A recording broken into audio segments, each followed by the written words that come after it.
좋은 날입니다. 여러분 서로 인사하겠습니다. 환영합니다. 좋은 날입니다. 환영합니다. 환영합니다.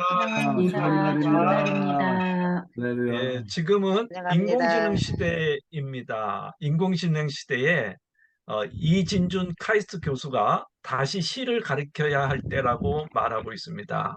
그러면서 지금이야말로 시를 읽고 가르칠 때다. 왜 그러냐 그러면 인공지능은 지칠 줄 모르는 대장장이처럼 예술 작품을 주조하고 있습니다.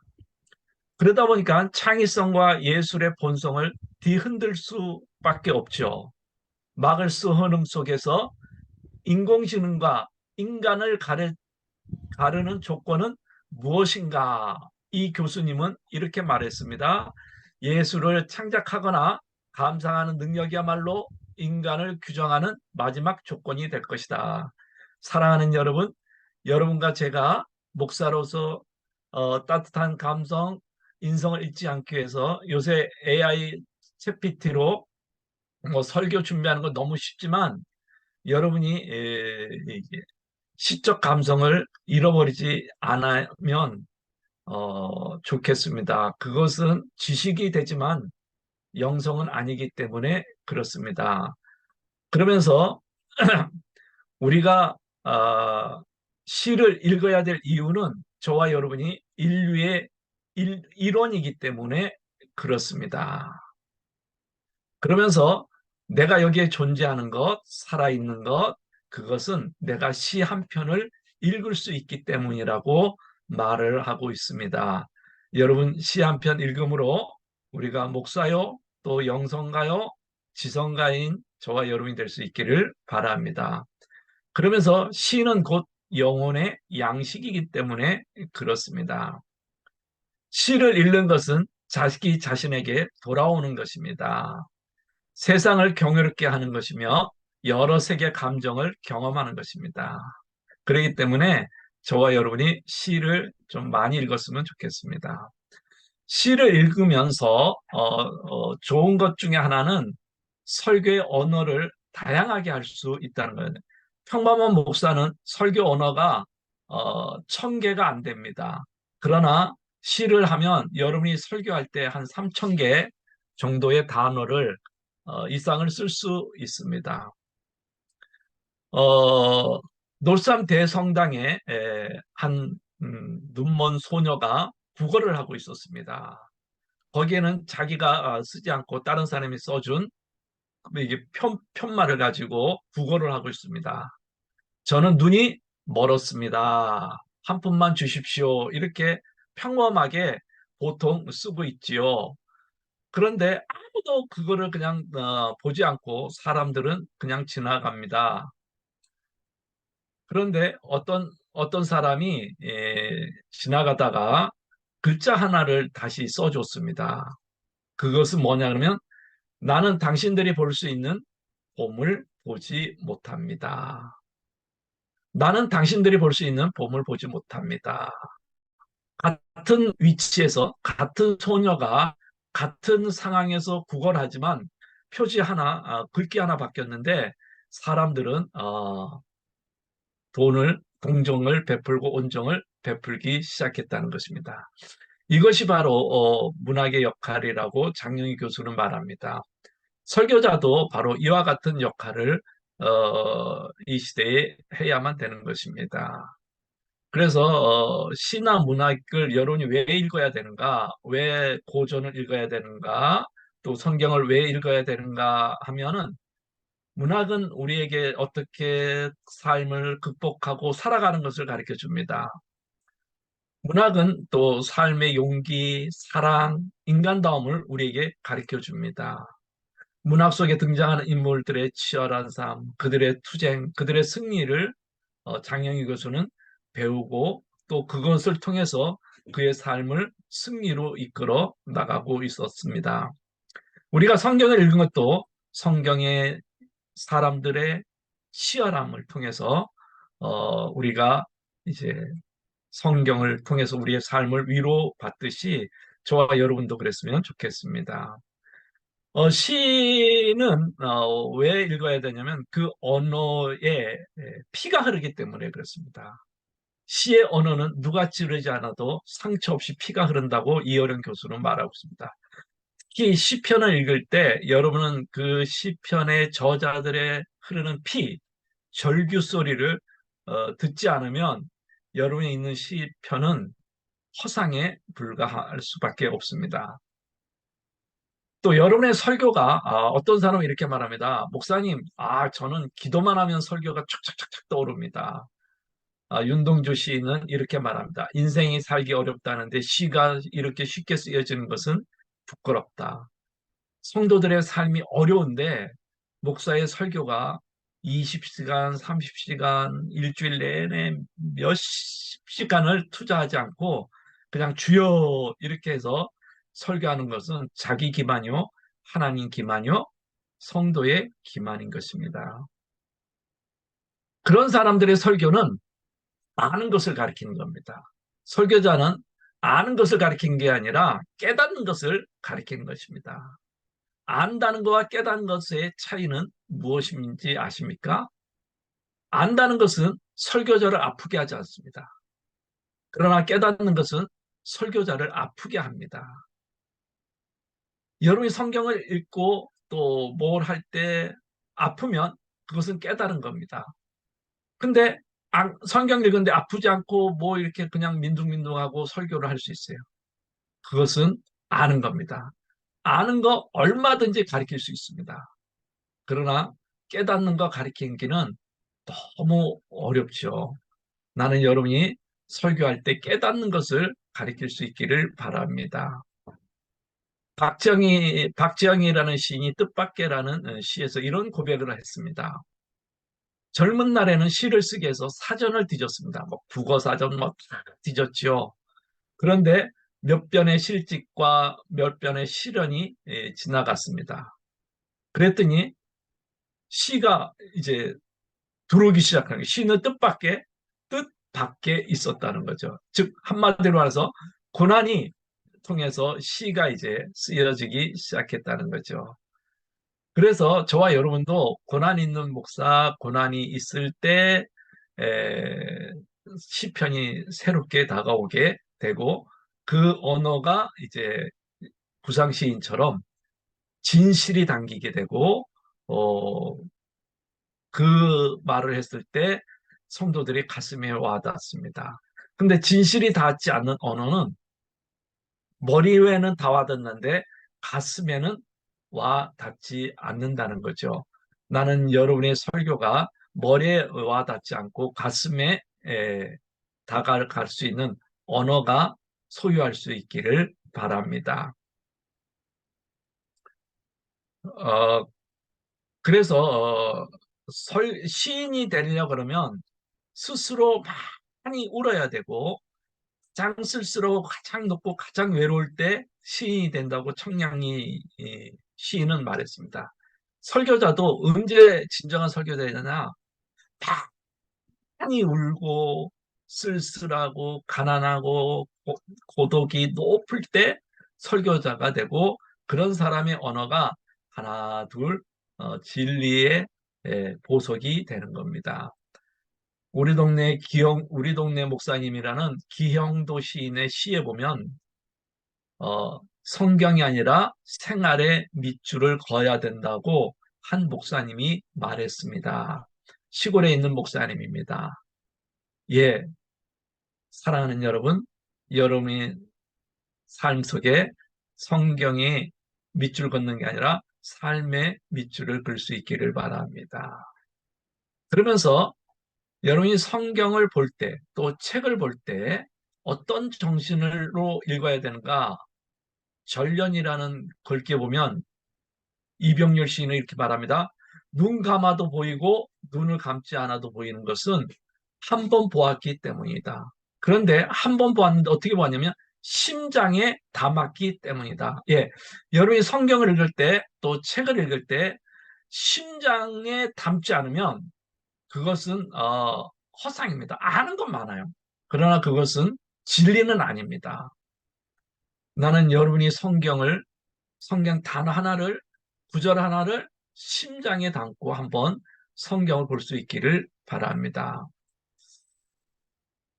인도에 유디슈티르라는 그 유명한 그 황제가 있었습니다. 마하바트리라는 주인공 중에 한 분인데요. 이분이 이 어린 시절에 관한 스토리가 있습니다. 유디슈트라는 분은 어릴 때 황태자이면서 황제 교육을 받을 때 사촌 동생들과 함께 이제 공부를 합니다. 이제 그 스승, 구루를 청해서 이제 수업을 받았습니다. 그런데 어느 날 감독관인 구루, 영적인 스승이 소년들과 이 유디슈트라의 수업을 진도를 점검하기 위해서 왔습니다. 그러면서 어디까지 배웠는가 이제 했더니 이 유디슈트라 동생들은 자기 공부한 것을 열심히 스승님 제가 여기까지 공부했으나 이만큼 읽었습니다. 이렇게 막 말을 했습니다. 그러면서 이제 에, 황태자 유디슈트라한테 물었습니다. 어디까지 읽었습니까? 그랬더니 이 황태자는 조금 부끄러움 없이 아주 밝게 이렇게 했습니다. 스승님, 저는 첫 글자를 읽었고 이제 첫 문장을 배웠습니다. 저는 첫 글자를 읽고 이제 첫 문장을 배웠습니다. 그랬더니 구루가 놀라면서 아니 이때까지 공부한 게 얼만데 전부가 그건가? 더 이상 배운 게 없는가? 질문하니까 유디시트라 왕자는 어쩌면 두 번째 문장도 조금 배운 것 같기도 합니다. 이렇게 했습니다. 그랬더니 이제 이 구루가 화가 나가지고 막 매지를 종아리를 막 때렸습니다. 한참 맞는데도 이 황태자는 화를 내지 않고 어, 그러고 있었습니다. 그랬더니 어 구루가 아무래도 좀 이상해가지고 어, 접은 이 왕자가 읽었던 책을 폈더니 산스크리트로 된 책 첫 문장에 이런 문장이 적혀 있었습니다. 화내지 말라, 결코 흥분하지 말라, 이성을 잃지 말라. 그리고 두 번째 문장은 이거였습니다. 진실을 말하라, 언제나 진실을 말하라. 예, 황태자는 배운다는 것을 기계적으로 안다는 의미가 아니었습니다. 그것을 실행하고 옮기고 깨닫고 느끼는 것, 그것과 하나 되는 것을 의미했습니다. 이 소년에게 진정한 배움의 의미는 자기가 배우고 자기가 실천한 것의 하나됨을 말합니다. 이것은 루시아 시인의 신이 쉼표를 넣은 곳에 마침표를 찍지 말라는 곳에 나오는 이야기입니다. 여러분, 어, 저는 여러분과 함께 에, 어, 룻기서를 이제 공부하고 있습니다. 배운다는 것에 진정한 의미를 좀 깨닫고 같이 할 수 있기를 바랍니다. 그러면서 여러분이 성경이나 또 제가 드리는 책의 한 문장이 여러분의 삶을 이끌어가고 또 여러분의 언어의 그 언로들이 좀 활짝 열어졌으면 좋겠습니다. 그래서 중요한 것은 여러분이 에, 관심을 가지고 느끼고 알아차리는 겁니다. 그런데 더 중요한 게 있습니다. 룻깃을 통해서 여러분의 삶을 사는 겁니다. 그러면 룻기가 여러분의 삶에서 열매를 맺혀지게 되는 것입니다. 이제 본론으로 들어가겠습니다. 룻기의 키워드는 제가 말한 대로 헤세드라는 것입니다. 여기 있는 히브리어는 헤세드입니다. 그래서 루세 헤세스, 보아스 헤세드, 하나님의 헤세드가 총 주제입니다. 저는 룻기 4장을 우리 총장님이 허락해가지고 이것을 세 번에 걸쳐서 강의하게 됐습니다. 룻기서는 4장 총 85절입니다. 렉티오 디비나로 79편을 묵상했습니다. 우리가 1장에 18편, 2장에 16편, 이제 저와 여러분이 오늘 3장, 4장 공부하는데 6편, 9편을 묵상하도록 하겠습니다. 우리가 1장에서 묵상했던 제목들이 여기에 있습니다. 2장 여기에 있습니다. 이제 3장 우리가 공부하도록 그렇게 하겠습니다. 3장의 제목은 이렇게 우리가 묵상하도록 하겠습니다. 3장 1절 이 되겠습니다. 시어머니가 나오미가 룻에게 말하였다. 얘야, 너가 행복하게 살 만한 안락한 가정을 내가 찾아보아야 하겠다. 저는 여기를 가지고 가정이라는 제목으로 같이 렉처 디비나 하면서 나누기를 원합니다. 유치한 시인의 절명지라는 시의 문구에 보면 내가 여기 소리 없어 죽기로 나의 인생은 다시 기업지 않으리 라는 문구가 있습니다. 예, 우리 나오미의 인생은 우리가 1장, 2장에 살펴봤듯이 정말 소리 없이 죽어도 누가 돌 던질 수도 없는 그런 상황이었습니다. 모압 지방에 가서 갔는데 얼마 있다가 남편이 죽었습니다. 남편의 상처를 조금 추스리고 두 아들을 혼인을 시켰습니다. 그런데 두 아들이 또 손자도 못 보고 손녀도 못 보고 두 아들이 죽었습니다. 남편을 죽고 두 아들을 죽은 나오미 인생은 우리가 살펴봤듯이 스스로 말하라 그랬습니다. 여러분, 나오미 인생은 어떻게 보면 패망이고 버려질 만한 인생이었습니다. 어떻게 이 정말 철벽 같은 절망의 광야에 나오미가 있었습니다. 어떻게 자기 인생을 탈출하려고 해도 탈출할 수 없는 상황이었습니다. 그런 나오미가 베들레헴에 돌아왔습니다. 영혼의 캐리안시아를 찾아서 돌아왔습니다. 그때 하나님께서는 이 영혼의 캐리안시아를 찾아 돌아온 나오미에게 보아스라는 사람을 남겼고 그 밭에서 이삭을 죽게 했습니다. 그리고 그 보아스를 통해서 또 이삭을 줍는 룻을 통해서 새로운 희망을 이제 발견하게 된 거죠.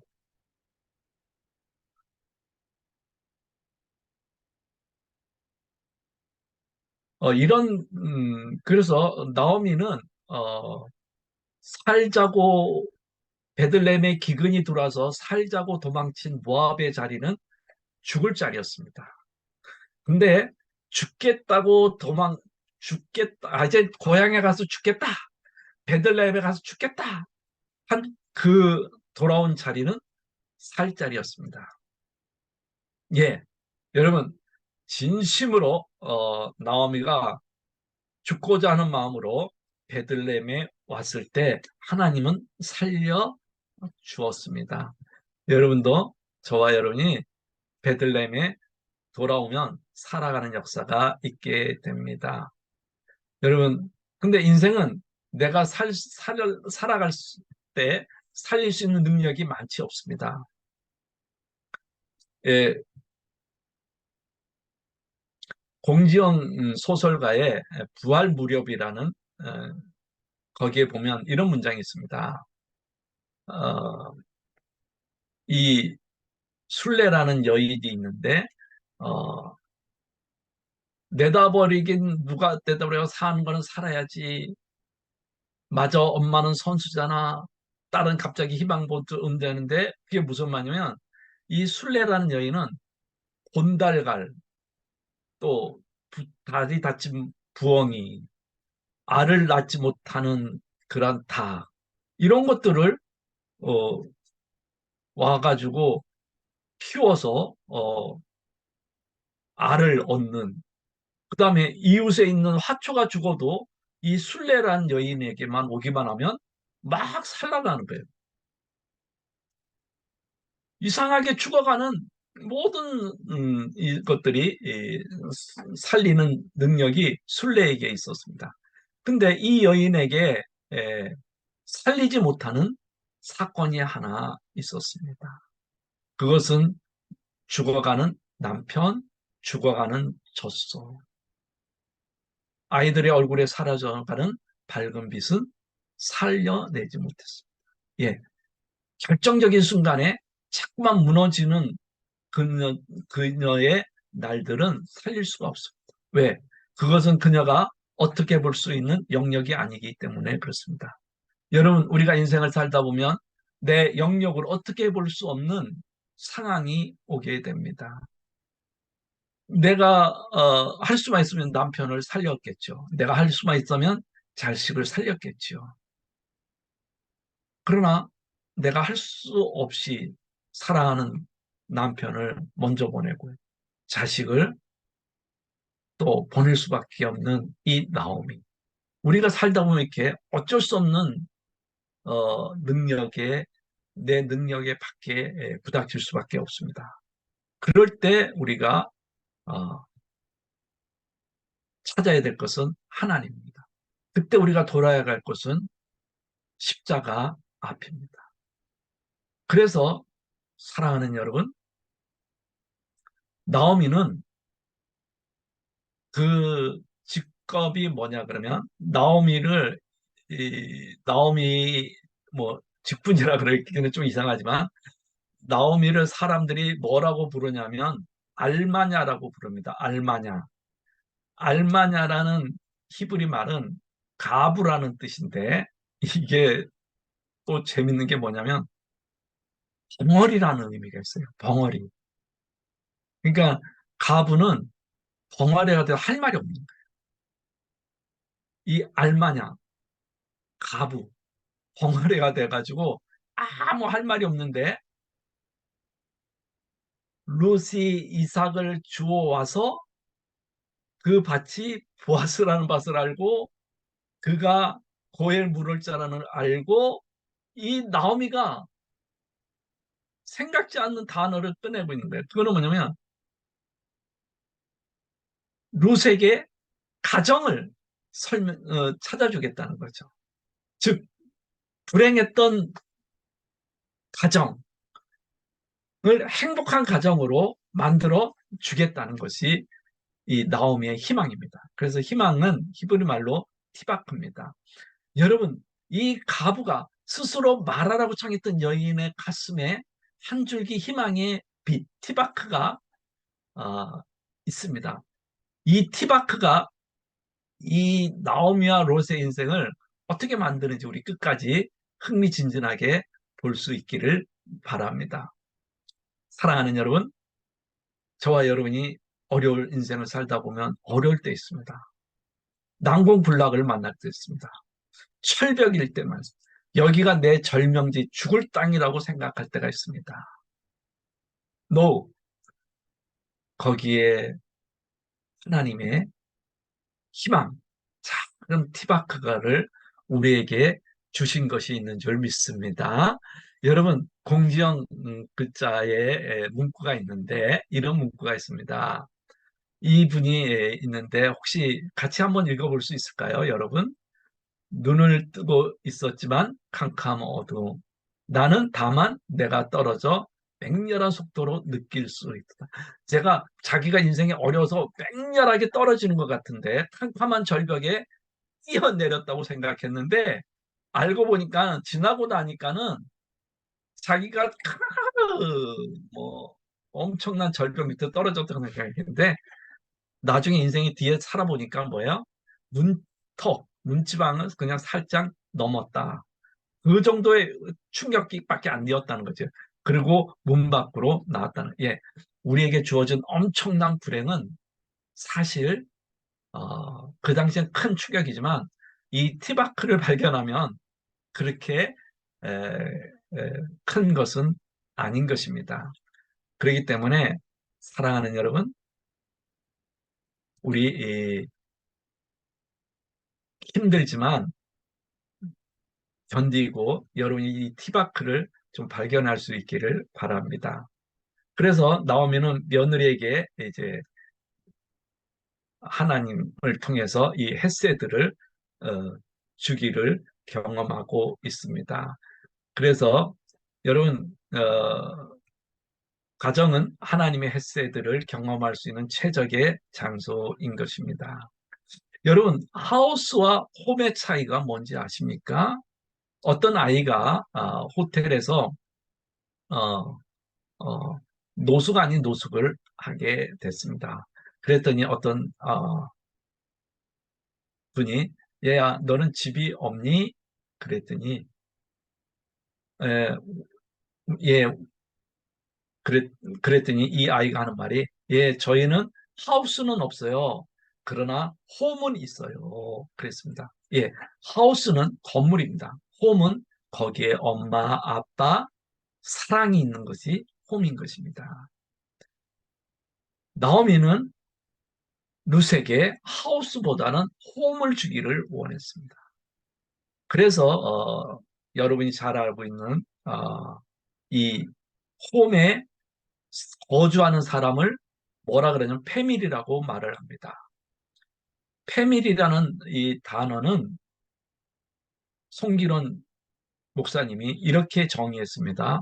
Father and Mother, I love you. 이게 합쳐서 패밀리라는 것입니다. 예, 아버지, 어머니, 나는 당신을 사랑합니다.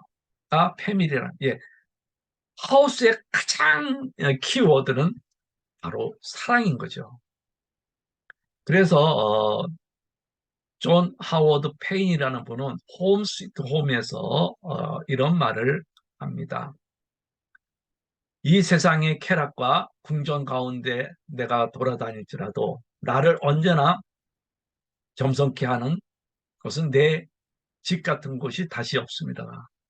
가정은 하늘로부터 아름다움이 있는 것, 그리고 우리를 신성하게 만드는 것. 온 세상 온통 다 찾아보아도 이런 아름다움을 단 데서 찾을 수 없네. 가정, 가장 감미로운 나의 가정 같은 것은 다시 없다. 정다운 아버지의 미소 짓는 무릎 아래 앉아있는 것이 얼마나 즐거운가. 그리고 나를 위로하고 달래시는 어머니 어루만지심이 얼마나 다정한가. 다른 사람들이 새로운 쾌락을 찾아 배회할지라도 나에게는 다만 가정의 즐거움만 다오. 가장 감미로운 내 집 같은 곳이 다시 없다. 많은 근심의 짐을 지고 나는 돌아오리라. 마음이 가장 사랑스러운 위로와 따뜻함이 그리고 나를 향해 미소하리라. 나는 다시는 그 오두막 집을 떠나지 않으리. 그처럼 포근한 내 집 같은 곳은 다시 없으리. 감미로운 내 가정집은 다시 없도다. 예, 오두막 같지만 궁궐에 거할 때는 하우스입니다. 그러나 오두막에 있을 때 거기가 사랑이 있고 패밀리가 있으면 바로 홈이 되는 겁니다. 여러분의 집은 하우스입니까? 홈입니까? 여러분 가정이 뭐라고 생각합니까? 한 작자 미상은 이렇게 말합니다. 가정을 이루는 것은 의자와 책상과 소파가 아니라 그 소파에 앉아있는 어머니의 미소이다. 가정을 이루는 것은 푸른 잔디와 하초가 아니라 그 잔디에 울려 퍼지는 아이들의 웃음소리다. 가정을 이루는 것은 자동차나 식구가 드문드문 문턱이 아니라 사랑을 주려고 문을 들어오는 아빠의 설레이는 가슴이다. 가정을 이루는 것은 부엌꽃가 있는 식탁이 아니라 정성과 사랑으로 터질 듯한 엄마의 기다림이다. 가정을 이루고 자고 깨고 나가고 들어오는 것이 아니라 애정의 속삭임과 이해의 만남이다. 행복한 가정은 골고다에 있다. 거기에는 허물은 용서되고 미움은 사랑에 의해서 삼켜진다. 거기에는 희생이 있고 자기를 종처럼 내어주는 곳이다. 거기에는 비난보다 용서가, 자기 주장보다는 이해와 간용이 있는 곳이며 십자가가 있는 동산이다. 가정이란 아기의 웃음소리와 어머니의 노랫소리가 들리는 것. 가정이란 따뜻한 심장과 행복한 눈동자가 마주치는 것. 가정이란 서로의 성실함과 우정과 도움만이 나가는 것. 가정은 어린아이들의 처음 학교, 처음 교회. 거기서 자녀들은 무엇이 바르고 무엇이 사랑인지를 배운다. 상처와 아픔은 가정에서 싸매어지고 슬픔은 나누어지고 기쁨은 배가 되며 어버이가 존경받는 곳 그리고 어린이들이 사랑받는 곳 왕궁도 부럽지 않고 돈도 그다지 위세 부르지 못하는 그렇게 좋은 곳이 가정이다. 예, 이러한 가정을 어, 나오미는 룻에게 주기를 원했습니다. 여러분, 가정에 대해서 유대인 한 젊은이가 랍비를 찾아서 물었습니다. 랍비님, 가정이 도대체 무엇입니까? 라고 물었습니다. 그랬더니 랍비가 이런 말을 했습니다. 가정이란 메누카입니다. 메누카라는 말은 히브리 말로 안식의 터전이라는 뜻이죠. 선생님, 영혼의 안식은 천국에 가야만 있는 것이 아닙니까? 랍비가 대답합니다. 그렇습니다. 영원한 안식은 천국에 가야만 있습니다. 그러나 매일매일의 안식은 어디에 있습니까? 가정에 있습니다. 라고 랍비가 말합니다. 선생님, 그렇다면 가정에서 안식을 누릴 수 있는 조건이 무엇입니까? 그렇게 가정이 중요하고 가정이 우리의 삶에 참된 안식을 누릴 수 있는 곳이라면 가정에서 안식할 수 있는 조건이 무엇입니까? 그랬더니 그 조건은 딱 한 가지, 헤세드라고 말합니다. 네, 여러분 안식의 터전에 헤세드가 있기를 바랍니다. 이 헤세드는 우리가 이제 앞으로 계속 살펴보는데 히브리 말로 사랑인 것입니다. 그런데 이 사랑은 인간의 사랑이 아닙니다. 세상에 말하는 사랑이 아닙니다. 하나님의 인자하신 사랑인데요. 이 인자하신 사랑은 하나님의 언약에 기초한 사랑을 말합니다. 그래서 하나님의 언약은 우리가 왜 믿을 수 있습니까? 하나님의 언약은 끝까지 지키기 때문에 그렇습니다. 여러분 삶에 어려울 때 헤세드를 경험하고 여러분의 가정에 헤세드를 경험할 수 있기를 바랍니다. 성경은 마른 떡 한 조각만 있고도 화목한 것이 육선이 집에 가득하고 다투는 것보다 낫다고 말합니다. 여러분의 가정에 헤세드가 있고 메누카가 있기를 바랍니다. 그 다음에 룻기 3장 2절 6절 같이 한번 읽어보도록 하겠습니다. 생각하여 보렴 우리 친족 가운데 보아스라는 사람이 있지 아니하냐. 내가 요즘 그 집 여자들과 함께 일하고 있다. 잘 들어보아라. 오늘 밤 그가 타작마당에서 보리를 까불 것이다. 너는 목욕하고 향수를 바르고 고운 옷으로 몸을 단정하고서 타작마당으로 내려가서 그 사람이 먹고 마시기를 마칠 때까지 너는 그가 눈치채지 못하도록 조심하여야 한다. 그가 잠자리 들 때에 너는 그가 눕는 자리를 잘 보았다가 다가가 그의 발자취 들고 누워라.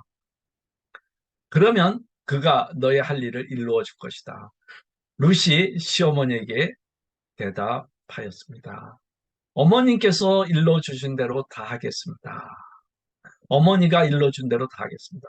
그는 타작마당으로 내려가서 시어머니가 시킨 대로 다 하였다라고 성경은 기록합니다. 여러분 이 제목으로 저는 언스크립티드라는 제목으로 같이 나누고자 합니다.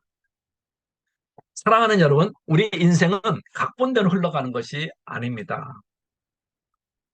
룻의 각본은 그냥 이삭 주우면서 시어머니 하나님 품에 안길까지 돌보는 것이었습니다. 재혼은 생각도 안 했습니다. 근데 룻은 시어머니로부터 자기 인생에 없는 각본, 즉 언스크립티드를 제안받습니다.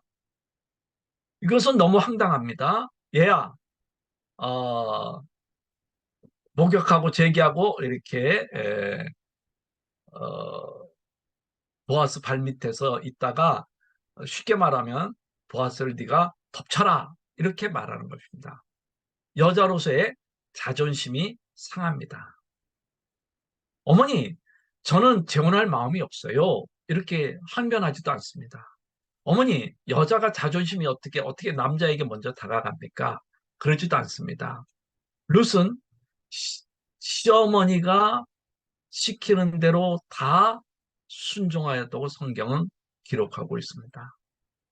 만약에 룻이 이 시어머니의 언스크리티드를 못하겠습니다. 거절했으면 그는 갑으로서 인생을 종결지었을 것입니다. 근데 룻은 이 언스크립트 제안에 순종함으로 새로운 축복의 서곡이 시작이 됩니다. 사랑하는 여러분, 우리는 때로는 하나님으로부터 언스크립트 제안을 받을 때 있습니다. 그것은 우리가 창세기에서 볼 수 있습니다. 아브라함이라는 이 75세 된 사람은 적은 나이가 아닙니다. 근데 그냥 여기에서 편히 인생을 어, 내려놓고 살 수 있지만 하나님께서 어느 날 이분을 불렀습니다. 야, 나와 같이 가자. 근데 목적지를 정해주지 않고 갈 바를 알지 못하지만 하나님의 이 언스크립트 제안을 아브라함이 수용하고 그 길에 순종하고 따라갔더니 아브라함은 아브라함이 되고 첫 번째 족장이 되어서 우리에게 믿음의 본을 보여주겠습니다. 예. 우리가 하나님의 언스크립트를 받아들이며 우리의 패자 인생이 승자로, 불행한 인생이 행복한 인생으로, 어둠의 인생이 밝은 빛의 인생으로, 가난한 인생이 부의 인생으로, 슬픈 인생이 조의의 인생으로 추월되는 출발선이 되는 겁니다. 여러분, 하이웨이 달리다 보면 추월 차선이 있지 않습니까? 이 패스트 라인이 있듯이 하나님의 언스크립트 제안은 우리를 이 추월 차선에 올리기 위한 것입니다. 그렇기 때문에 사랑하는 여러분, 어, 갑작스레 하나님께서 여러분에게 언스크립트 제안을 하면은 아멘으로 순종할 수 있기를 바랍니다. 이용규 선교사님, 뭐 우리가 잘 아는 분이죠. 내려놓음의 하버드 출신이지고 이분이 내려놓으면서 이런 것을 쓴 적이 있습니다. 예수님은 십자가에 오르기로 결정하면서 모든 것을 내려놓을 준비를 하셨다. 당신의 인격이 존중되는 것을 내려놓으셨고 환호하던 사람들이 돌변해서 조롱하고 멸시하는 순간에도 묵묵히 당하셨다. 바로 우리를 위해서. 예, 예수님 모든 것을 내려놓았습니다. 그랬더니 우리에게 구세주가 됐죠. 마찬가지로 이분은 자기 체험을 합니다. 내가 나를 낮출 때는 하나님이 내 발을 사슴같게 하기 위하셔서 높은 곳에 다니게 하심을 목도했다. 그분이 높이는 것은 추락할 것을 두려워할 필요도 없는 높음이다. 예.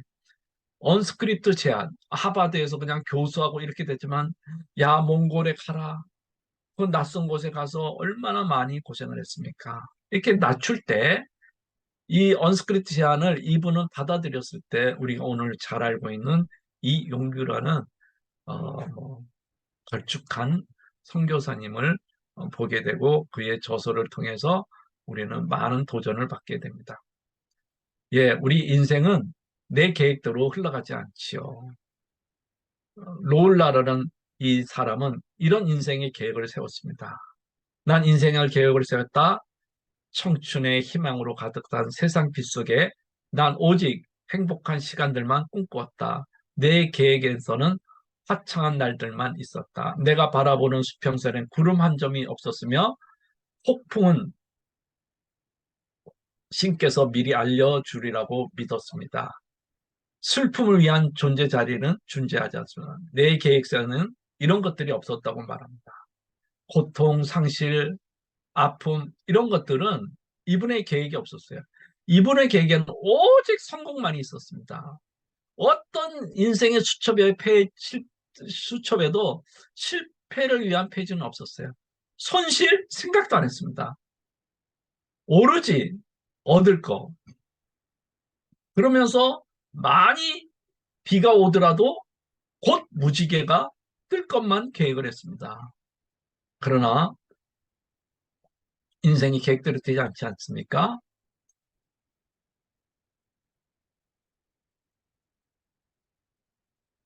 그럴 때 이분은 이렇게 말합니다.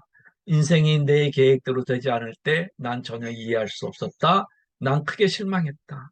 하지만 인생은 나를 위해 또 다른 계획서를 써놓았다.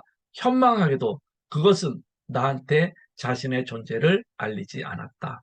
내가 경솔함을 깨닫고 더 많은 것을 배울 필요가 있을 때까지 이제 인생의 저무는 황혼 속에 앉아 난 안다. 인생이 얼마나 지혜롭게 나를 위한 계획서를 만들어 놨는가.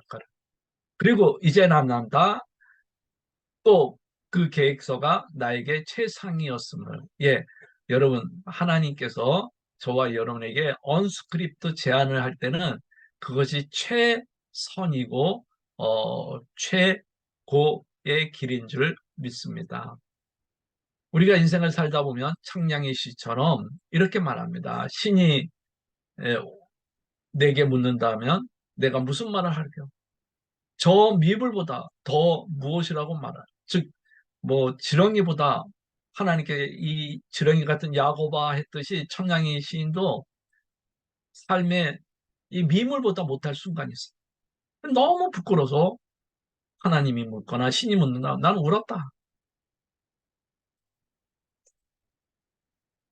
또 신이 내게 묻는다면 다만 부끄러워서 울었다. 예.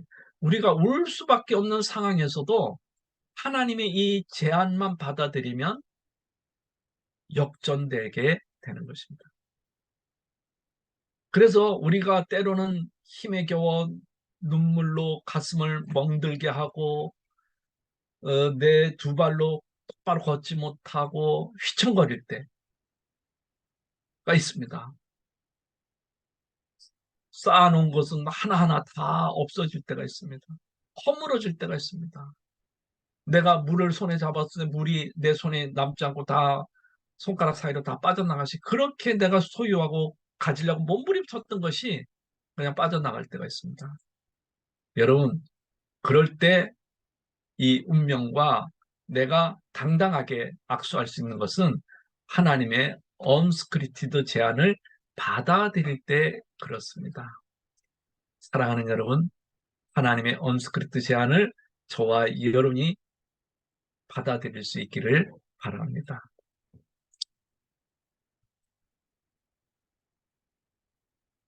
그 다음에 3장 7절, 9절 우리 같이 한번 읽겠습니다. 보아스는 실컷 먹고 마시고 나서 흡족한 마음으로 낯가리 곁으로 가서 누웠다. 룻이 살그머니 다가가 보아스 발치를 들치고 누웠다. 한밤중이 되었을 때 보아스는 으시시 떨면서 돌아 눕다가 웬 여인이 자기 발치에 누워 있는 것을 보고 깜짝 놀라면서 누구요? 하고 물었다. 룻이 대답하였다. 어른의 종입니다. 어른이 이 종을 안아주십시오. 이 어른이야말로 집안 어른으로서 저를 맡아야 될 분입니다. 이 제목으로 잠들 수 없는 밤. 룻은 시어머니 말대로 순종했습니다. 목욕을 하고 향수를 바르고 자기가 입을 수 있는 제대의 고옷을 입고 보아스로 밭에 나갔습니다.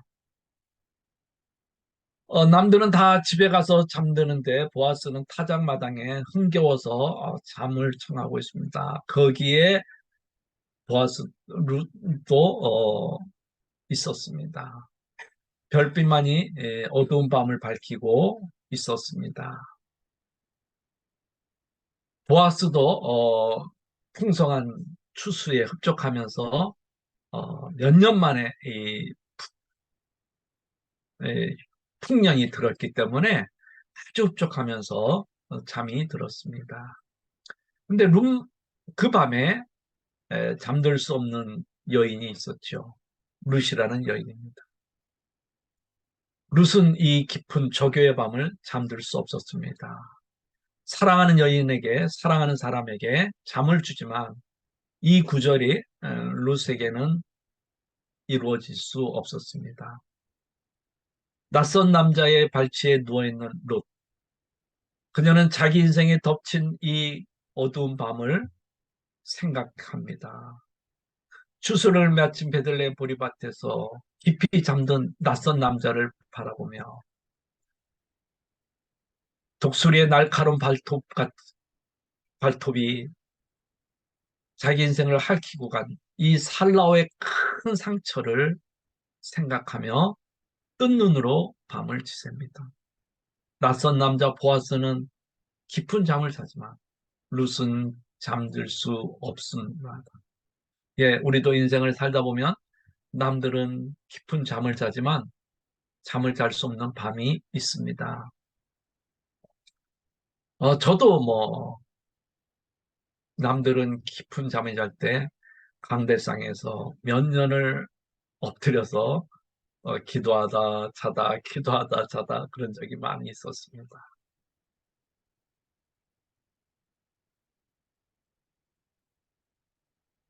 그 고요한 밤은 자기 내면을 살펴보는데 정말 냉정하게 살펴볼 자신은 없었습니다. 예, 루 자기 인생을 뒤돌아봤을 것입니다. 내가 모압 지방에 그래도 추장의 딸로서 잘 살았는데 이삭을 주면서 시어머니 복용하는 것까지 괜찮은데 이 낯선 남자의 발밑에서 내가 이러고 있어야 되는가? 얼마나 고독했겠습니까?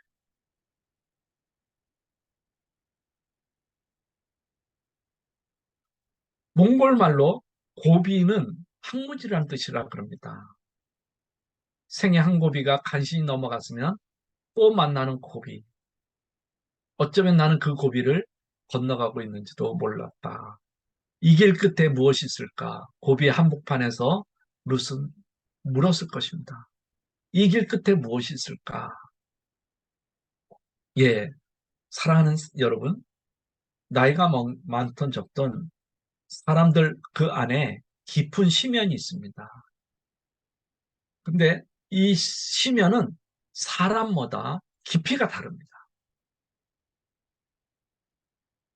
어떤 사람은 뭐, 깊은 것도 잘 견디지만 어떤 사람은 약한 것도 견디지 못하는 사람이 있습니다. 룻의 인생의 심연은 깊고 그의 인생의 어두움은 깊었습니다.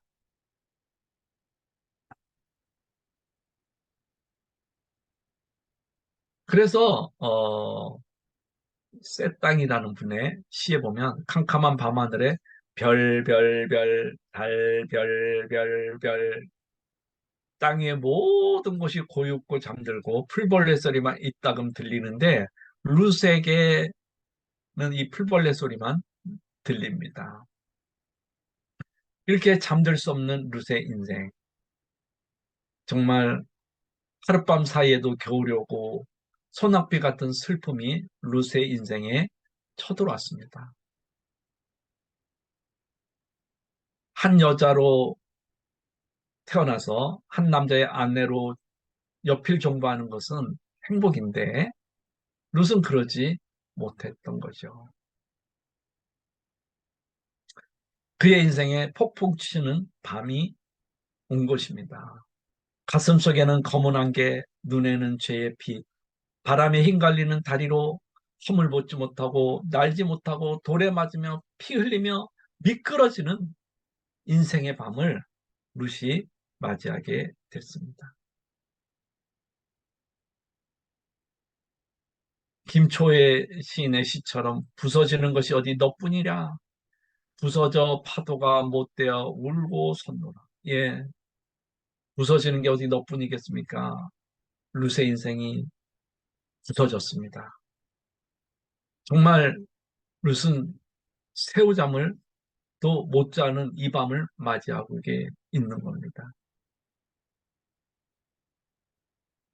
고통의 소금을 한 주먹씩 삼키는 아픔을 룻은 가지고 그 밤을 지내고 있는 겁니다.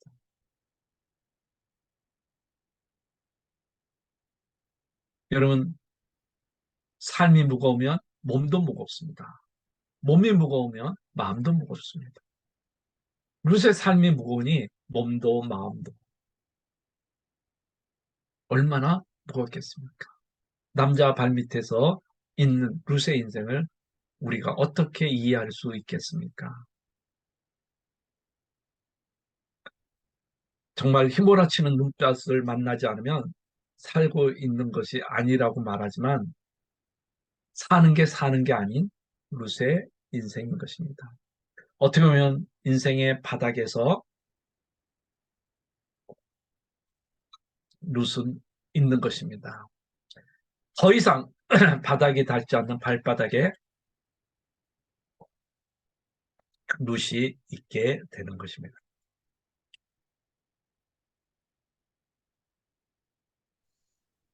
정호성의 산문집에 이런 문장이 있습니다. 그분의 책 외로워도 외롭지 않다라는 책에 한 문장이 있습니다. 보이시면 좀 같이 한번 읽어보면 좋겠습니다.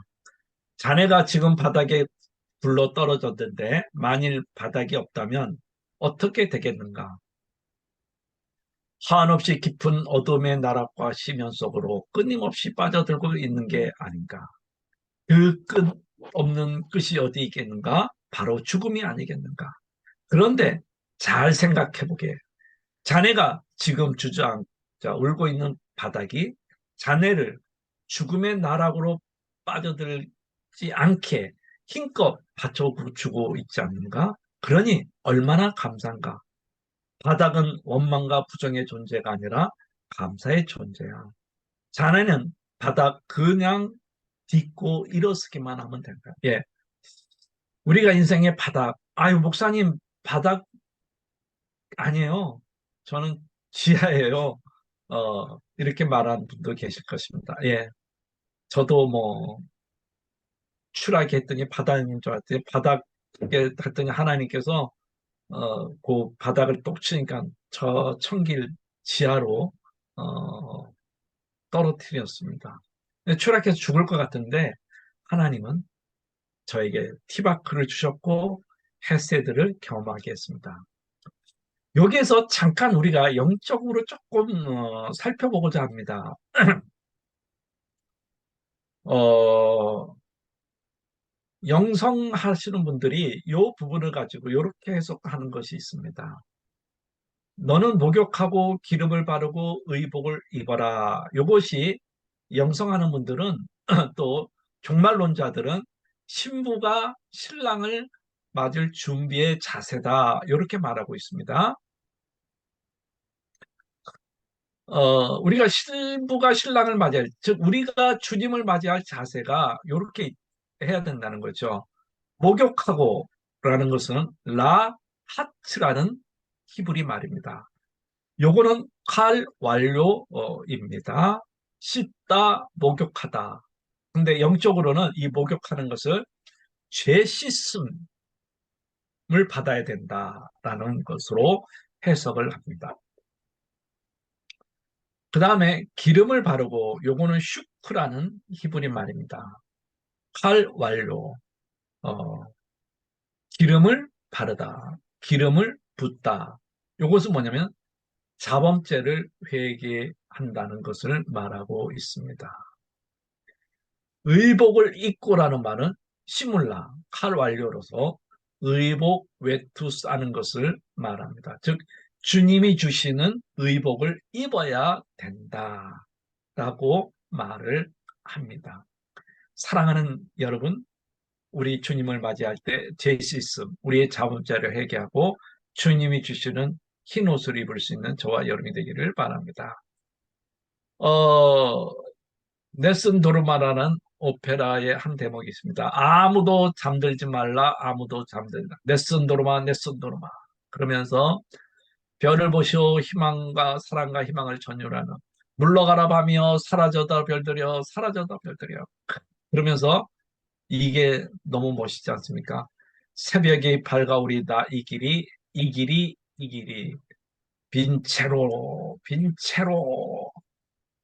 예, 사랑하는 여러분, 무슨 또 저와 여러분이 남들이 다 잠들고 우리가 잠들 수 없는 그 밤에 우리는 새벽을 맞이하며 여러분 기죽지 말고 언스크립트도 받아들이면 여러분 이렇게 외칠 수 있습니다.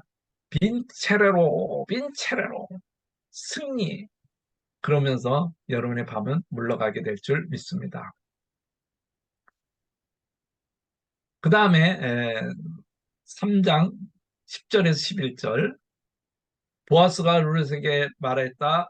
이봐요 룻, 그대는 주님께 복받은 여인이요 가난하든 부유하든 젊은 남자를 따라 감직한데 그렇지 않으니 지금 그대가 보여준 가득한 마음씨는 이제까지 보여준 것보다 더 값진 것이요. 이제부터 걱정하지 마시오. 이제부터 걱정하지 마시오. 룻, 그대가 바라는 것은 무엇이든지 다 들어주겠소. 그대가 정숙한 여인이라는 것을 온 마을 사람들이 다 알고 있어. 라고 이제 보아스가 말합니다. 여기에 3장 10절을 조금 개역 개정에는 이렇게 합니다. 그가 이르되 내 딸아 여호와께서 내게 복 주기를 원한다. 너가 가난하건 부유하건 젊은 자를 따르지 아니하였으니 이제 여러분 나오죠? 내게 베푼 인내가 네가 베푼 인내가 처음보다 나중이 더하다. 여기 인내가 히브리 말로 이제 헤세드가 되는 것입니다. 이제 본격적인 헤세드의 은총을 보게 됩니다. 날카로운 남들의 날카로운 시선을 피해서 보아스의 밭 아래 간 룻, 술 취한 보아스 발 아래서 뜬 눈으로 초조하게 잠들 수 없는 밤을 보낸 룻, 삶에 대한 절망의 싹을 피워 미래가 어떻게 될까 걱정이 되어 잠들 수 없는 룻, 인생의 낭떠러지 떨어진 룻, 룻을 발견한 이 여인, 이 룻을 발견한 보아스는 아이, 너 어떻게 그런 이렇게 하면 냉소적인 웃음, 경멸하는 태도를 보내지 않고 따뜻한 위로의 말을 건넵니다. 여러분 어떻게 보면 가부요 이방 여인인데 또 자기 발밑에 와서 있는 것을 보면 어, 조롱하거나 뭐 이렇게 화를 내거나 경멸할 수 있는데 그러지 않았습니다. 딸기 따러 가자라는 책에 보면 이런 문장이 있습니다. 타인에 대한 냉소와 경멸은 편리한 도구지만 알고 보면 자신에게 돌아온 날카로운 화살이다. 여러분, 여러분 주위에 어려운 사람을 만났을 때 냉소할 수 있습니다. 경멸할 수 있습니다. 아, 저러니 목회를 못하지. 저러니 인생이 저럴 수밖에 없지. 절대로 그러지 마세요. 돌고 도는 것이 인생인 거죠. 여러분이 그런 말을 했을 때 여러분에게 더 날카로운 화살이 돌아온 것입니다. 삶의 무거운 짐을 진 가련한 룻을 향해 보아스가 말한다. 이제부터 걱정하지 마세요. 당신이 원하는 것은 무엇이든지 다 들어주겠어. 이 말 한마디가 춥고 어두운 세상, 고달픈 세상에 룻의 인생에 티바크를 줍니다. 차가운 엄동설화 같은 룻의 마음을 녹입니다.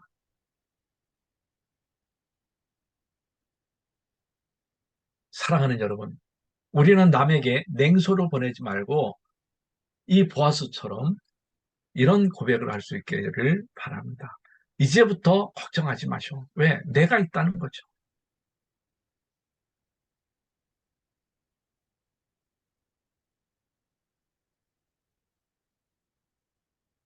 제가 읽었던 또 공지영 소설가의 할머니 죽지 않는다. 거기에 이제 단편집에 부활 무렵이라는 것이 있는데요. 이 순례라는 여인은 46 살아온 날 동안 모든 것이 굳은 것이었습니다. 뭐 좋은 일이 하나도 없어요.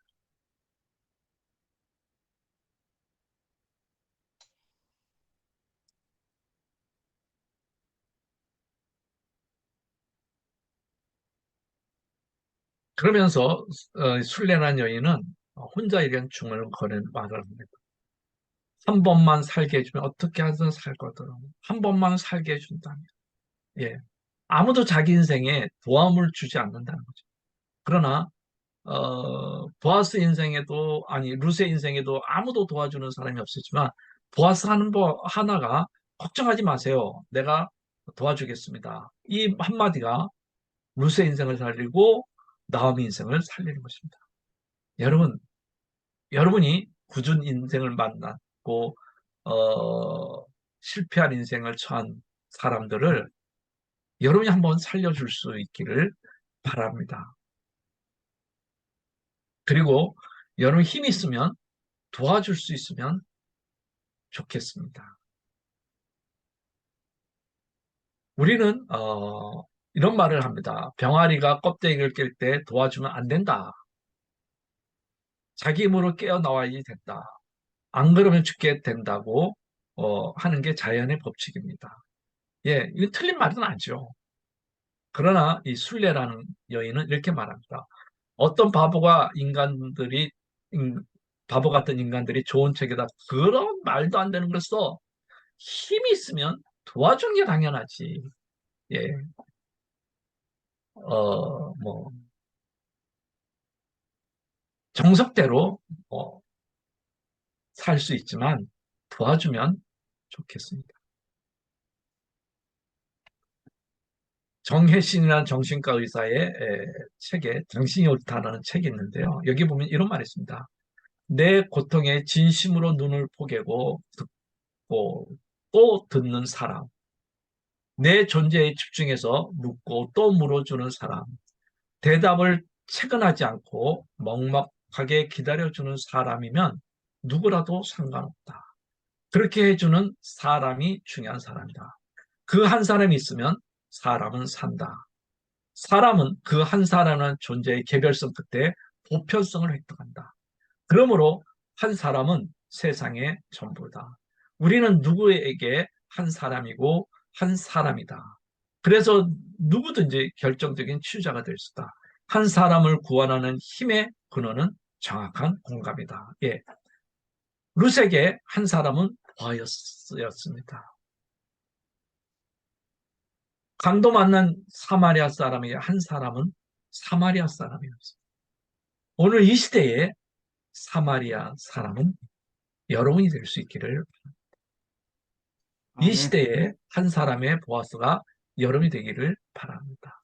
아멘. 보아스가 루세에게 어, 정말 걱정하지 마시오 이렇게 말했듯이 그 말이 예? 루스를 살렸습니다. 여러분의 언어가 보석이 되어서 정말 죽어가는 사람을 살릴 수 있고 따뜻하게 감쌀 수 있는 그런 고운 말을 할 수 있기를 바랍니다. 삶에 지친 루세게 이제 걱정하지 마시오 이렇게 말했듯이 여러분 삶에 지친 상처받은 이웃들에게 여러분은 고운 말, 따뜻한 말로 위로해 줄 수 있기를 바랍니다. 천냥을 주는 마음으로 그분들에게 말을 건넬 수 있기를 바랍니다. 아멘. 어떤 아름다운 음악보다 아름다운 그 침묵, 나도 듣는 연습을 잘 하리라. 다른 이의 말과 행동을 예민하게 깨어 들을 수 있고 다른 이의 아픔과 슬픔을 나의 것으로 받아들이며 동참하는 마음을 지녀야 성자의 삶이 시작이라고 할 수 있다. 여러분, 성자의 길을 가고 싶습니까? 다른 이의 아픔, 슬픔을 나의 것으로 받아들이고 그들의 아픔을 잘 들을 수 있기를 바랍니다. 그리고 따뜻한 말을 할 수 있기를 바랍니다. 여러분,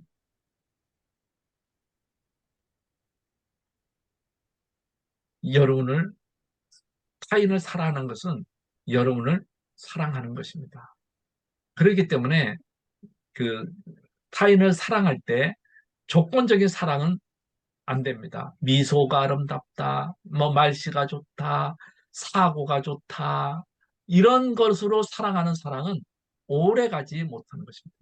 그래서 브라우닝은 사랑 그 자체만을 위해 나를 사랑해 주시오. 그때가 영원한 사랑으로 나를 사랑할 수 있도록 해달라는 거예요. 보아스가 룻을 사랑하는 것은 룻 자체로 아끼고 사랑하고 걱정하지 말라고 말합니다. 여러분, 보아스는 룻의 인생에 뛰어듭니다. 따뜻한 겨울을 룻의 인생에 주고 싶어서. 룻은 보아스의 따뜻한 감촉이 살게 합니다. 사랑하는 여러분,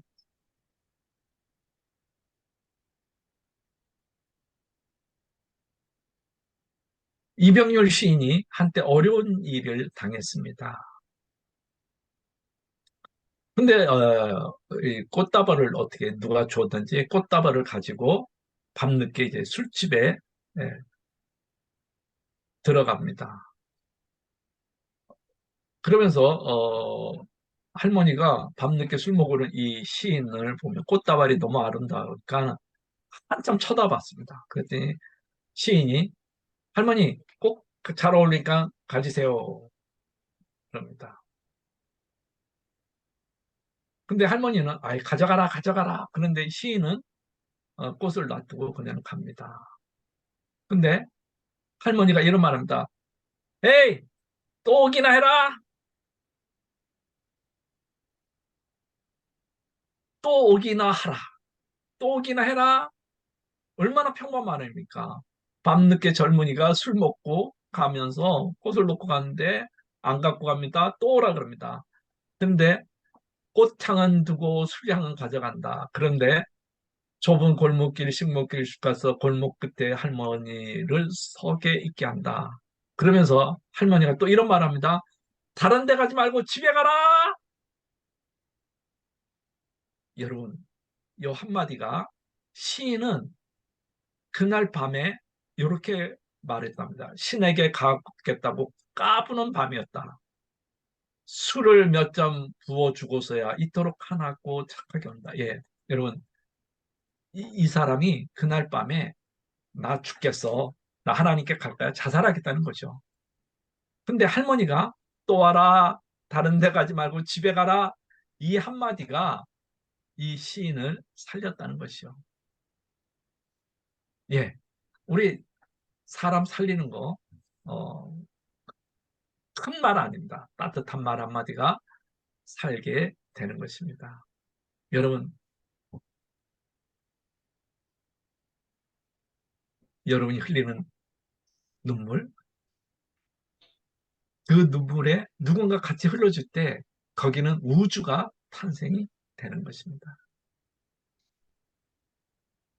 그럴 때 우리는 내 인생의 끝에서, 바닥의 끝에서 도와줬던 사람들, 그 사람들을 잊지 못하고 그리워하게 되는 것입니다. 그 그리움 끝에 서 있는 사람이 오늘 캡청에 있는 여러분이 될 수 있기를 바랍니다. 누구의 인생의 끝에 있을 때 서 있는 사람이 여러분이 될 수 있기를 바랍니다. 아멘. 그리고 그 사람의 인생에 손을 좀 잡아줄 수 있기를 바랍니다. 외로운 인생, 고단 인생, 여러분이 손을 한번 잡아줄 수 있기를 바랍니다. 시린 손 한번 잡아줄 수 있는 저와 여러분이 될 수 있기를 주님의 이름으로 부탁드립니다.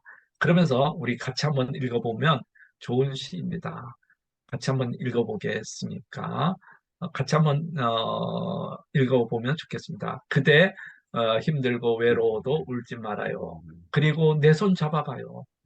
주저앉고 싶을 때, 포기하고 싶을 때 전화해요. 친구가 되어 드릴게요. 우리는 모두가 외로워요. 혼자일 때보다 더 외로운 건 타인 때문이죠. 한 번 왔다가 가는 인생. 우리가 한 번 가면 친구 한 명 함께 걸어요. 외로우면 외롭다고 말해요. 아프면 아프다고 말하세요. 혼자 울지 마세요.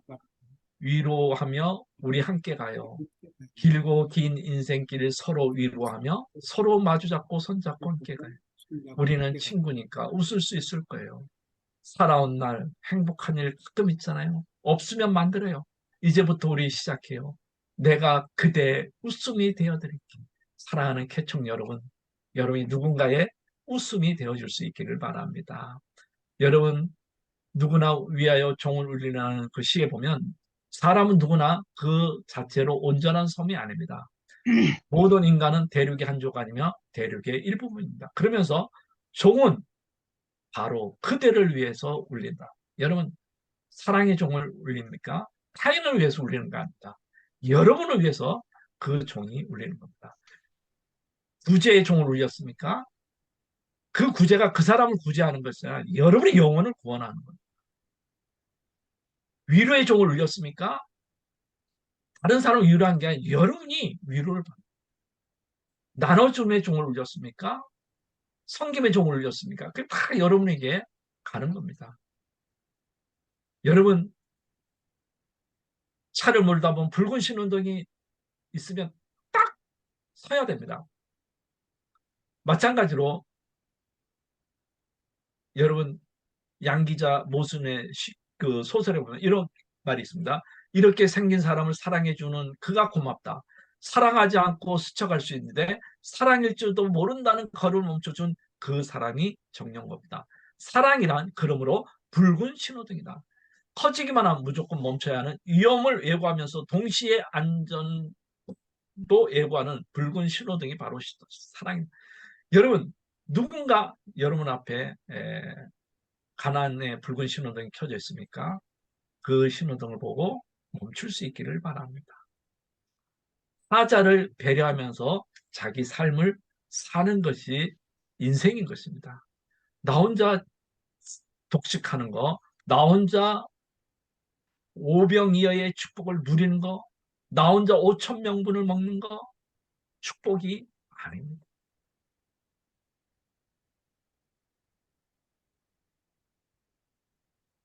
그래서 우리는 또 룻은 이런 기도를 합니다.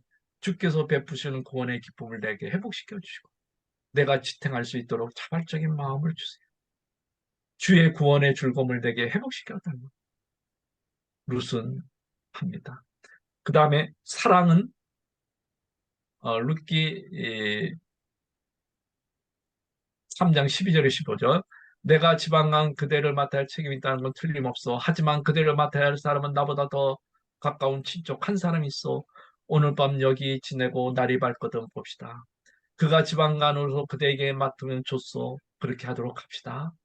그러나 그가 그렇지 않게 했다면 그때는 내가 그대를 맡겠소. 이것은 내가 살아계신 주님을 두고 맹세하는 것이오. 아침까지 여기 누워 있으시오. 룻은 새벽까지 그의 발치에 누워있다가 서로 얼굴을 알아보기 어려운 이런 새벽에 일어났다. 이것은 보아스가 그 여인을 타작마당에 와 있다는 것을 남들이 알아서는 안 된다고 말했기 때문에. 그러면서 보아스가 말합니다. 걸치고 있는 겉옷을 이리 가져가서 펴서 잡으시오. 그러면서 보아스는 룻의 겉옷을 퍼서 잡고 있는 동안에 돌이 6대를 주어서 성읍에 돌려보냅니다. 여러분, 어, 보아스는 그냥 돌려보낼 수도 있는데 룻에게 돌이 6대를 주면서 한 것입니다. 그래서 사랑은 말로 하는 사랑이 아니라 책임지는 사랑입니다. 여러분, 예수님께서 어느 날 산상보훈을 설교했습니다. 그랬더니 시몬 베드로가 이렇게 말합니다. 아, 주님, 글로 적을까요? 안드레가 말합니다. 그 말씀을 잘 새길까요? 야고보가 말합니다. 아, 우리 시험 칠까요? 빌립보가 말합니다. 그 뜻을 잘 모르는 경우는 어떻게 할까요? 바돌로메오도 아, 이 말씀을 다른 사람이 전해줄까요? 요한이 말합니다. 이런 것을 알려줄 필요 없을까요? 마태는 말합니다. 아, 주님 언제 떠나가요? 배고픈데. 마태는 말합니다. 그 말씀과 실상이 어떤 게 관계가 있을까요? 그러면서 바리새인은 또 말합니다. 예수님 강의 좀 보여주시오. 그러다가 예수님은 우으셨다. 예. 우리는 제가 서두에 그 황자 이야기를 말했습니다. 여러분, 우리는 공상적인 사랑은 말을 합니다. 말로 하는 사랑은 얼마나 많습니까? 그러나 실천적인 사랑은 하는 이가 적습니다. 그래서 세상 사람 사랑 많지만 쓸쓸한 거예요. 그래서 군중 속에 고독을 느끼는 것이 이 시대의 성도입니다. 큰 교회 다니는 성도들도 또 작은 교회 다니는 성도들도 큰 교회는 큰 교회대로 사랑이 없고 작은 교회는 작은 대로 또 사랑의 황무지입니다. 그래서 사람들은 사랑 찾아 헤매는 거지. 그래서 토스에게는 실천적인 사랑은 중노동이다. 실천적인 불굴의 용기다. 실천적인 사랑은 견디는 것이다. 여러분, 여러분이 나중에 하나님 심판대 앞에 설 때는 다른 것으로 심판받는 것이 아니에요. 주었느냐, 안 주었느냐. 딱 요걸로 심판받습니다. 보아스는 그냥 돌려보낼 수 있지만 자기의 그 사랑을 책임지는 것을 보여주기 위해서 양식을 나눠줍니다. 주님은 우리에게 이런 말을 했습니다. 내가 줄일 때 너희가 먹을 것을 주었고 목마를 때 마시게 하고 나그네 되었을 때 영접하였고 그러나 한 무리는 내가 줄일 때 너희가 먹을 것을 주지 아니하였고 막마를 때 마시지 않게 하였다. 우리가 잘 아는 대로 토스데프키의 까마라주포 형제들에게 나오는 예화 하나는 많은 것을 우리에게 시사해 줍니다. 양파 한 뿌리라는 예화입니다. 옛날에 아주 정말 못된 이 아주머니가 죽었습니다. 어, 악마들이 붙잡아서 불바다 속으로 던졌습니다. 근데 아줌마의 수호천사가 하나님께 말씀했습니다. 하나님, 저 여인을 저 불지옥에서 좀 건져줬으면 좋겠습니다. 그랬더니 하나님께서 말합니다. 그러면 착한 일이 있으면 그것을 해서 여기 천국으로 끌어오라 그랬습니다. 그랬더니 아무리 찾아도 없는데 어느 날 이 아줌마가 옆집에 있는 거지에게 텃밭에서 양파 한 뿌리를 뽑아서 준 적이 있었습니다. 그러자 하나님께서는 그러면 그 양파 뿌리 하나를 가지고 천국으로 와라. 그 대신 끊어주면 안 된다. 그랬습니다. 그랬더니 양파 한 뿌리를 잡고 이 여인이 수호천사가 이제 해가지고 쭉 따라옵니다. 근데 지옥의 사람들이 나도 천국으로 가고 싶다. 그래서 여인의 발을 이렇게 물고 늘어졌습니다. 오는데 소리칩니다. 이 사람들아 어떻게 살아있을 때 양파 한 뿌리도 이웃에 안 주는가 하면서 너희들은 여기 있어라. 이 양파 뿌리는 내 거다. 그리고 이제 했는데 발로 툭 치니까 양파가 뚝 끊어졌습니다. 그래서 다시 지옥으로 갔고 천사는 울면서 떠나갔다는 이야기입니다. 예, 사랑하는 여러분, 토스의 그 소설의 107라는 데에 보면 이런 문구가 있습니다. 한 인간이 삶에 얼마나 많은 수가 있겠는가? 우리가 알지 못하는 수가 얼마나 많겠는가? 예, 변수가 많겠죠. 그러나 자네의 씨를 뿌리고 자네의 자선은 자네의 선행은 어떤 형식이든지 뿌림으로 자네는 자네 인격의 일부를 타인에게 넣어주고 타인에게 인격의 일부를 받아들인 거야. 말하자면 자네와 타인은 서로 관계인. 예, 종은 누구나 울리는 것처럼 우리는 어, 그 종을 울릴 때 내가 자비를 베풀고 선행을 하는 것은 타인을 위한 것이 아니라 결국 나를 위한 것이라는 거죠. 여러분 이 땅에 여러분과 제가 남겨야 될 것은 다른 게 남기는 거 아닙니다. 누구의 가슴에 사랑 한 줌을 남기는 것입니다. 여러분 이경선 시인의 나의 겨울은 가끔 당신이 있었습니다. 라는 시가 있습니다. 그의 겨울 기억합니다. 그의 겨울이 좋았습니다. 이유가 뭐라고 물으시면 이따금 당신이었다고 하겠습니다. 그의 겨울 나는 좋았습니다. 꽁꽁 싸매인 당신의 옷가지와 옷가지 사이에 빼곡히 내민 당신의 순수함이 좋았습니다. 그의 겨울 나는 따뜻했습니다. 당신을 바라보고 당신을 사랑하는 일이 밤사이 온기로 자란 이불이 덮어주었습니다.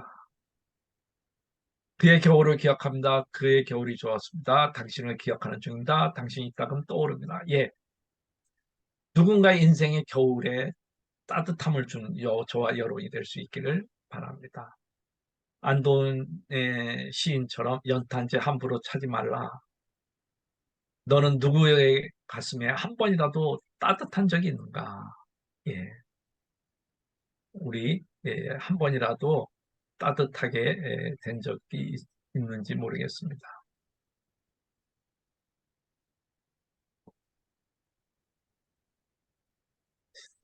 백마디 맹세보다 백마디 말보다 내 가슴 속에 흐르는 당신의 사랑이 더 미덥다는 말이 있듯이 우리도 백마디 뭐 사랑합니다, 사랑합니다, 밥 한번 먹읍시다, 밥 한번 먹읍시다 말 한마디 말고 가서 김밥이라도 사서 나눠줄 수 있는 저와 여러분이 될 수 있기를 바랍니다. 그러면서 내가 당신에게 행복이기를 원한다. 예, 이런 고백을 좀 했으면 좋겠습니다. 내가 당신에게 행복이기를 원한다. 여러분 진짜 사랑은 언제 나타납니까? 인생의 고비에서 나타나는 것입니다. 더 이상 바닥칠 수 없을 때 바닥에 떨어진 그 사람을 버리지 않고 손 내밀어주는 그가 추위 사랑을 더 향기롭게 표현하는 그 사랑이 진짜 사랑인 것입니다. 그 다음에 믿음은 기다립니다. 룻기 3장 16절에서 18절 룻이 시어머니에게 돌아온 시어머니가 물었다. 얘야 어찌 되었느냐? 룻이 그 남자가 자기 한 일을 시어머니 낱낱이 말하고 덧붙여 말합니다. 6번 되어준 보리는 어머니 빈손으로 가서는 안 된다 하면서 바로 그가 손수 담아준 것입니다. 그러다 시어머니가 일렀어. 얘야 이 일이 어떻게 될지 확실할 때까지 너는 가만히 기다리고 있어라. 아마 그 사람은 지금쯤 가만히 있지 않을 것이다. 일이 마무리 짓는데 오늘을 넘기지 않을 것이다. 예, 너는 가만히 있으라. 여기에 힌트를 얻어서 믿음은 기다림이다. 예, 인생은 육하 원칙으로만 해결될 수 없고 난이도가 높은 문제일수록 설명할 수 없습니다. 내 힘으로 해결할 수 없는 많은 복선이 깔려 있습니다. 나에게 주어진 몫을 다하지 않고는 삶에 지탱할 수 없습니다. 나오미와 롯의 처지는 꽉 막혀 있습니다. 인생이 힘겹고 무거운 쌀러의 밧줄이 칭칭 얽매여 있습니다. 인생의 날개는 꺾이고 흉터만이 남아 있습니다. 그러면서 롯은 시어머니 말에 순종했고 그 결과를 설명했습니다. 그러면서 나오미가 말합니다. 너는 가만히 기다리고 있어라. 예, 믿음의 최선 후 다한 후는 기다립니다. 어둠에 깊고 어두운 밤에 홀로 깨어 있으면서 그냥 믿으면서 그냥 기도를 할 수밖에 없는 시간도 있습니다. 예, 그냥 기도하는 시간밖에 있을 수 없습니다.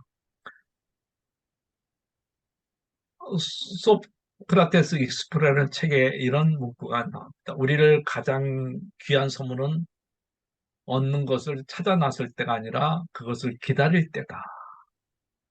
그래서 나는 기다린다. 내가 상상한 것보다 더욱 기꺼이, 더욱 끈기 있게 기다린 그 자체가 축복이다. 예, 룻과 나오미는 최선을 다했습니다. 이제 기다리는 것밖에 없습니다.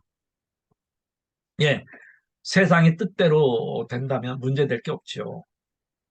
그러나 그때 안 될 때는 기다릴 줄 알아야 합니다.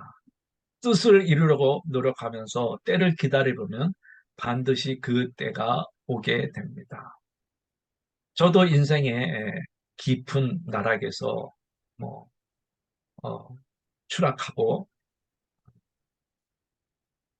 20년 넘게 큰 환난을 당하면서 이제 하나님께서 조금 티바크를 주고 기도하고 기다렸더니 조금씩 조금씩 회복의 은총을 주는 것입니다. 모사제인 성사제천이라는 말이 있듯이 내가 기도하고 나머지는 하나님께서 이루어 줄 것입니다. 잠언서에 있는 말처럼 내가 기도하고 계획해도 결정은 하나님께서 하는 것입니다. 에레미야에게 하나님은 말합니다. 너는 내게 부르짖으라. 내가 크고 알지 못하는 은밀한 일을 내게 보이리라 말합니다. 예, 우리가 기도하고 기다리다 보면 시편 기자의 말이 저와 여러분의 삶에 이루어질 줄 믿습니다. 시편 기자의 말을 같이 한번 읽어볼까요? 너희는 가만히 있어 내가 하나님 됨을 알지어다. 내가 문나라 중에서 높임을 받으리라. 내가 세계 중에서 높임을 받으리라. 예, 하나님을 통해 여러분을 통해서 하나님이 높임을 받고 하나님은 여러분을 존귀케 주실 것입니다. 그러면서 T.S. 엘리엇의 시가 있는데 같이 한번 읽어보겠습니다. 나는 내 영혼에게 말했다. 고요하라. 그리고 기다리라. 희망 없이. 희망이란 거릇된 것을 희망일지니 기다려라. 사랑 없이. 사랑이란 거릇된 것을 위한 사랑일지니 그럼에도 믿음이 있다. 그러나 믿음과 사랑과 희망 모두 기다림 안에 있다. 기다려라. 생각 없이. 너는 아직 생각할 준비가 안 돼 있습니다. 그러므로 어둠이 빛이 그리고 고요는 춤이 내려라. 요거는 4월의 미, 7월의 소리라는 시에서 나온 시기입니다. 너무 번역을 잘한 것 같아요. 다르게 번역한 시들이 몇 개 있습니다. 여러분 책과 또 이렇게 제가 했는데 시간상 안돼 요 김연수라는 소설가가 쓴 번역이 제일 제 마음에는 와닿습니다. 여러분 참고하라고 여러분 교재와 또 이렇게 줬습니다. 예, 우리가 인생을 살다 보면 바람 아닌 바람이 없습니다. 다 살아온 바람이지만 그 바람 속에서도 희망이 있습니다. 눈물을 삼키며 고통과 함께 가슴앓이 하는 사람을 여러분이 누구 사랑해 줄 수 있기를 바랍니다. 그래서 사랑으로 아파본 사람만이 압니다. 그래서 여러분이 다른 사람을 좀 다시 사랑하는데 여러분이 도움 줄 수 있기를 바랍니다. 예, 여기까지 하고 잠시 쉬었다가 4강을 하도록 하겠습니다. 예, 학장님 화면 잠시 키세요. 예, 화면 키시고, 화면도 다 키시고, 사진 한번 찍고, 교수님 이제 한 10분 뒤에 오시면 되겠고요. 네, 자, 다 같이 화면도 키세요. 왜들 화면들 안 키시나? 얼굴도 비치지. 나도 어디 가셨어들. 자, 사진 한번 찍고, 잠깐 휴식하겠습니다. 브레이크 타임 갖겠습니다. 예, 지금 안 나오면 이제 없는 걸로 하겠습니다. 하나, 둘, 셋. 예, 그대로 놔두시고, 예, 이따가 한 5분에서 6분 사이에 들어오시기 바랍니다.